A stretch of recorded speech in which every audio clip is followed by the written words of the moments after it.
ये कील मुहासों के जो निशानात हमारे चेहरे के ऊपर बन जाते हैं, आज का सेशन हमारा इसी बारे में है।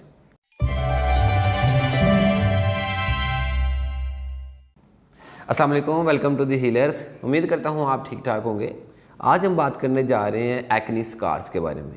तो एक्नी स्कार्स कहते हैं जो कील मुहासे या चेहरे के ऊपर दाने बनते हैं सम टाइम, और जब वो दाने ठीक होते हैं तो पीछे बहुत ही गहरे निशानात छोड़ जाते हैं। इन्हें एक्नी स्कार्स कहा जाता है। तो अगर देखा जाए तो एक्नी स्कार्स या ये जो कील मुहासों के निशानात हैं, ये बुनियादी तौर पे दो किस्म के होते हैं। तो उनमें से एक तो ऐसे निशानात हैं जिन्हें हम कहते हैं, हम इस तरह से कैटेगराइज करते हैं, उन्हें कहते हैं पिगमेंट चेंजेस स्कार। जबकि जो दूसरे स्कार्स हैं उन्हें आमतौर पे कहा जाता है ट्रू स्कार्स। तो ये एक्नी स्कार्स के या चेहरों के निशानात के जो कि कील मुहासों की वजह से बन रहे हैं, इनके दो ग्रुप होते हैं। तो जो पिगमेंट चेंजेस स्कार्स हैं, पहले इन पे बात कर लेते हैं। Pigment changes scars basically further दो टाइप्स के हैं। पिगमेंट चेंजेस स्कार्स में सिर्फ पिगमेंट से रिलेटेड निशान जो है वो चेहरे के ऊपर जो है वो मौजूद होते हैं। मिसाल के तौर पे एक दाना बना, कील निकला, और उस कील के ठीक होने के बाद वहाँ पे रेड कलर का या बाजू का काले रंग का जो है निशान जो है पीछे रह जाता है। तो इस तरह के जो निशान आते हैं उन्हें कहते हैं पिगमेंट चेंजेस स्कार। और ख़ास तौर पे अगर काले रंग का निशान है तो फिर इसको हाइपर पिगमेंटेशन भी कह सकते हैं, और अगर रेड कलर का निशान है तो फिर इसको समटाइम जो है वो कहते हैं हाइपर इन्फ्लेमेटरी एरिथीमा। तो दूसरा जो ग्रुप है बेसिकली जिन्हें ट्रू स्कार्स कहा जाता है, उसमें अगर देखा जाए तो समझे कि एक एक्नी बना है, कील बना है, दाना निकला, और दाना जब ठीक हुआ तो उसकी वजह से वहाँ पे एक खड्डा बन गया या गड़ा बन गया, एक सुराख सा फील होना शुरू हो जाता है। तो या एक डिम्पल भी कह सकते हैं समटाइम। तो इस तरह का जो स्कार है इसको हम ट्रू स्कार कहते हैं। और दूसरा जो है ख़ास तौर पे ऐसा स्कार हो सकता है जिसकी वजह से जो आपकी स्किन है वो ऊपर उठ गई है बाकी स्किन के कंपैरेटिव अगर उन्हें देखा जाए। तो ये जो दो किस्म के स्कार्स हैं इनको आमतौर पे ट्रू स्कार्स कहा जाता है। तो अब हम देखते हैं कि हम एक्नी स्कार्स को नेचुरल तरीके से किस तरह से मैनेज कर सकते हैं। तो उसमें जो ख़ास तौर पे सबसे पहले हाइपर पिगमेंटेशन और पोस्ट इन्फ्लेमेटरी एरिथीमा, यानी लाल रंग के निशानात और काले रंग के निशानात जो चेहरे के ऊपर बनते हैं कील मुहासों के बाद, पहले हम इनकी बात करते हैं। तो बेसिकली इनको ट्रीट करने के लिए आपको एक अच्छी क्रीम की ज़रूरत होती है, और बाज़ औक़ात आपको समटाइम ओरल मेडिसिन यानी खाने वाली दवाई जो है वो भी इस्तेमाल करनी पड़ती है। तो होम्योपैथिक में बहुत ही अच्छी मेडिसिन हैं जो कि हाइपर पिगमेंटेशन को ठीक करने की सलाहियत रखती हैं। उनमें सबसे पहले जो है ख़ास तौर पे अगर सुर्ख रंग के निशाना चेहरे के ऊपर है तो खाने वाली मेडिसिन की बात की जाए तो आर्सेनिकम एल्बम बहुत ही अच्छी मेडिसिन रहती है। इसको 30 पोटेंसी में 5 कतरे या 5 से 7 कतरे 2 गुड़ पानी में मिक्स करके आप पी सकते हैं 3 टाइम। तो इससे बहुत जल्दी आपका चेहरा जो है वो साफ़ हो जाता है।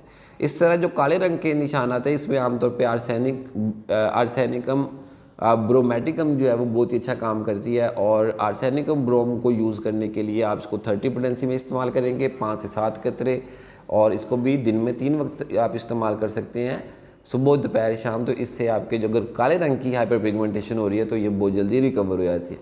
तो हर दवा की एक स्पेसिफिक टिपिकल इंडिकेशन होती है। इसी तरह समटाइम सीपिया भी हाइपर पिगमेंटेशन में बहुत अच्छा रोल प्ले करती है, समटाइम ग्रेफाइट्स बहुत अच्छा काम करती है। तो उसके लिए आपको टिपिकल सिम्टम्स जो है उन्हें देखना पड़ेगा कि वो जो निशान आते हैं वो किस टाइप के हैं।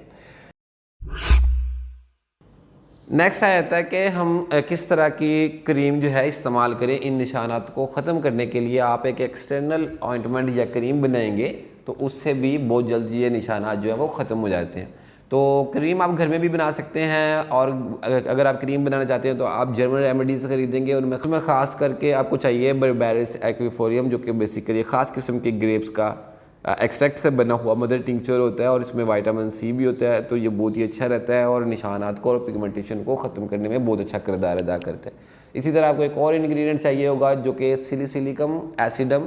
तो ये भी मदर टिंक्चर में आप लेंगे, और एक और आपको इंग्रेडिएंट चाहिए होगा, उसको कहते हैं एकिनेशिया, और इसको आप मदर टिंक्चर में भी ले सकते हैं या फिर यूजुअली इसको 3D पोटेंसी में इस्तेमाल किया जाता है।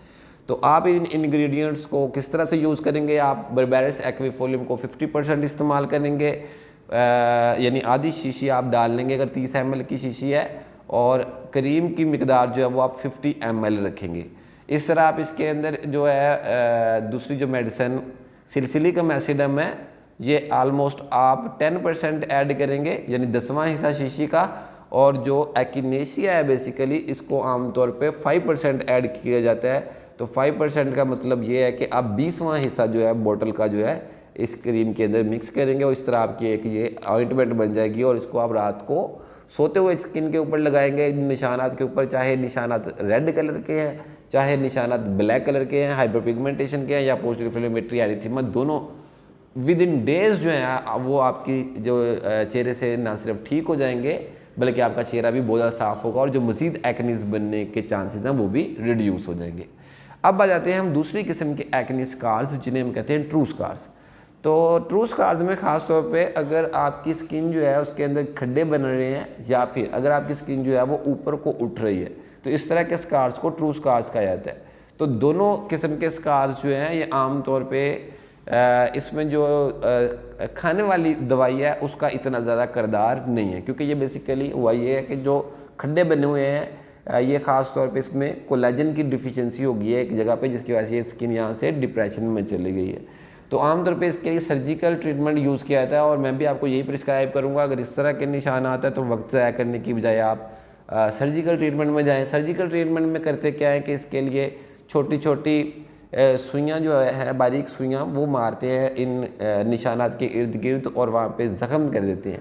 तो जो ये ज़ख़म जब ताज़ा होता है तो इससे बॉडी को सिग्नल मिलता है इसको हील करने का।